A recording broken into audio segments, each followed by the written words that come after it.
Kasus video syur yang santer disebut mirip artis Gisela Anastasia bukanlah kali pertama. Sebelum kasus ini menjadi heboh dan menjadi perbincangan banyak orang, Giselle juga pernah terseret kasus serupa pada Oktober 2019 lalu. Kala itu, Giselle secara tegas membantah video tersebut dengan memberikan penjelasan yang detail. Selain itu, mantan istri Gading Martin itu bahkan bergerak cepat melaporkan pelaku penyebar video serta yang memfitnah namanya ke pihak berwajib. Namun di kasus yang sekarang, Giselle justru mengurai jawabannya dengan santai, jauh dari kesan tegas. Hal serupa juga terjadi dari sikap mantan suaminya Gading Martin. Jika dulu Gading berani membela mantan istrinya itu dengan membantah semua tudingan miring, kini Gading belum memberikan tanggapannya mengenai video yang santer disebut mirip Giselle. Justru karena itu jelas bukan saya lapor. Kalau itu saya ada takutnya saya atau bukan, dia juga nggak berani lah lapor ke sini gitu. Enggak benar, gua kan mantan lakinya kan, gua tahu. Ya, dari mukanya aja beda. Kalau menurut gua ya, enggak, pokoknya kalau saya bilang itu bukan dia gitu. Maksudnya saya memastikan itu bukan dia dan memang ya udah gitu. Maksudnya nanti kita akan ya tindakan-tindakan selanjutnya kita akan nunggu nanti seperti apa harus kita lakukan gitu.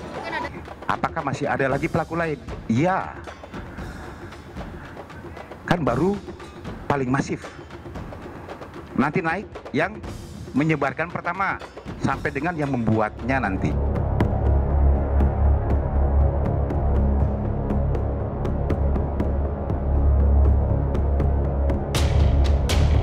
Merebaknya video panas mirip artis Gisela Anastasia turut menuai kekhawatiran lain dari selebriti tanah air. Pasalnya, di zaman serba digital seperti ini, mulai dari data diri, akun bank, hingga hampir semua data-data penting tersimpan di dalam gadget pribadinya. Oleh karena itu, jika lengah atau hilang, data-data tersebut bisa diretas atau bahkan disalahgunakan oleh orang-orang tak bertanggung jawab. Hal inilah yang membuat artis seperti Selfie Kitty lebih waspada menggunakan sosial media dikarenakan jejak digital yang susah dihilangkan. Tapi selama ini batas wajah seksi itu sih masih batas wajar ya. Jadi enggak yang apa-apa perlu ditakutin sih kalau aku, insya Allah. Cuman paling kayak lebih menjaga postingan-postingan yang selanjutnya apa harus benar-benar ekstra dipikirin biar nggak gimana kita. Sekarang gini, itu jejak digital tuh kan jejak tuh kayak susah ya, kayak hilangnya tuh agak susah gitu. Jadi orang cari tuh pasti akan ada aja terus. Karena kalau udah kita jelek misalkan ya ada di mana pun, kita cari di internet pasti ada tuh bekas, jadi agak susah. Makanya kadang suka harus ekstra benar-benar dipikirin, apalagi udah jadi orang tua, kita nggak pernah tahu anak kita udah gede, iseng searching nama itu yang kita takutin itu. Tapi sebagai orang tua tuh ngejaga gitu. Kalau sekarang sih iya ya, karena kan pertama aku juga udah kayak punya anak gitu kan, jadi kayak apa tuh dipikirin gitu, kayak postingan apa, impactnya apa gitu, kayak lebih ke ngejaga kali ya, sama kayak hati-hati aja apa yang mau diposting gitu, jadi dipikirin dulu gitu. Seperti apa ya, aku kayak lebih ke lihat waktunya, terus kayak jam-jamnya, karena kan Instagram tuh udah ada insights-nya kan, jam-jam berapa tuh misalkan engagement-nya tuh bagus gitu, terus kayak foto yang mana dulu nih, misalkan kalau yang mau posting kira-kira masuk kayak segmennya kalau misalkan di jam segini gitu. Jadi semua tuh ada perhitungannya gitu. Apalagi kan seorang entertain di luar kita posting seperti biasa sama iklan atau endorse tuh kayak ada jamnya tersendiri. Jadi kayak aku lebih lebih pilih-pilih waktu. Kalau aku lebih pilih-pilih waktu dan lebih pilih materi sih harusnya.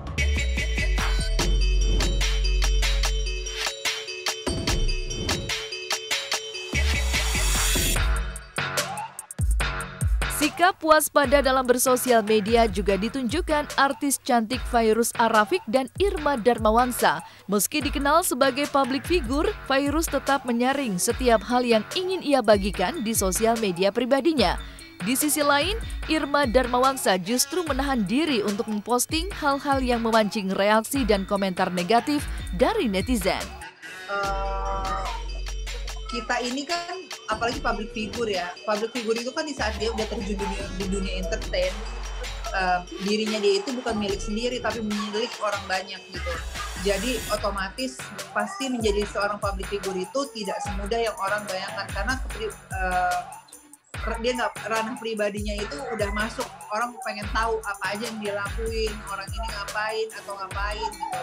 Dan kalau menurut aku sih sebenarnya kita sebagai public figure memang harus cerdas gitu, cerdas dalam arti kata kita harus tahu apa yang bisa kita upload untuk konsumsi publik atau enggak gitu. Dan di saat kita harus tahu media Instagram ini untuk apa. Kalau tujuannya untuk umum, berarti kita tahu bahwa banyak yang ngeliat. Kayaknya nggak pernah deh, soalnya memang aku nggak pernah buat video aneh-aneh juga gitu loh. Jadi maksudnya memang yang aku buat videonya memang semuanya ya tentang aku sama suami, terus juga kayak memotivasi juga, terus juga kayak lebih ke arah anak-anak yang lagi perkembangannya tuh kembangnya bagus gitu. Tapi yang jelas kalau sampai aku berpikir pantas nggak ya gue upload, kayaknya nggak pernah, karena memang kan tujuannya kita memang bikin video itu nggak ada yang aneh-aneh, jadi ya diupload aja kan. Kita kan belajar dari pengalaman Mbak gitu, pengalaman yang dari kemarin-kemarin gitu. Pengalamannya gini, aku nggak mau jadi perempuan yang lemah gitu loh, apalagi alhamdulillahnya apa yang pernah aku hadapin kemarin itu kan aku kayak menjadi salah satu contoh, menjadi wanita yang istilahnya harus kuat gitu loh. Dan apa yang terjadi kemarin, pengalaman itu membuat aku menjadi wanita yang kuat dan malah menjadi wanita yang semakin kuat gitu loh. Jadi aku nggak mau jadi perempuan yang lemah lagi. Selama aku benar, aku ada di jalan Allah, insya Allah aku akan menjadi wanita yang kuat dan berani. Ya pernah sih takut untuk memposting sesuatu yang istilahnya sesuatu yang idealis nih, pendapat pribadi saya untuk mengutarakan yang agak sensitif gitu. Tapi akhirnya saya mikir lagi, oh ini kayaknya nggak perlu saya posting lah, daripada nanti menjadi perdebatan antara netizen, jatuh-jatuhnya ujungnya malah sesama netizen tuh jadi ribut. Biasanya kan suka begitu tuh, karena sesuatu pendapat yang mereka itu ada yang pro atau juga kontra.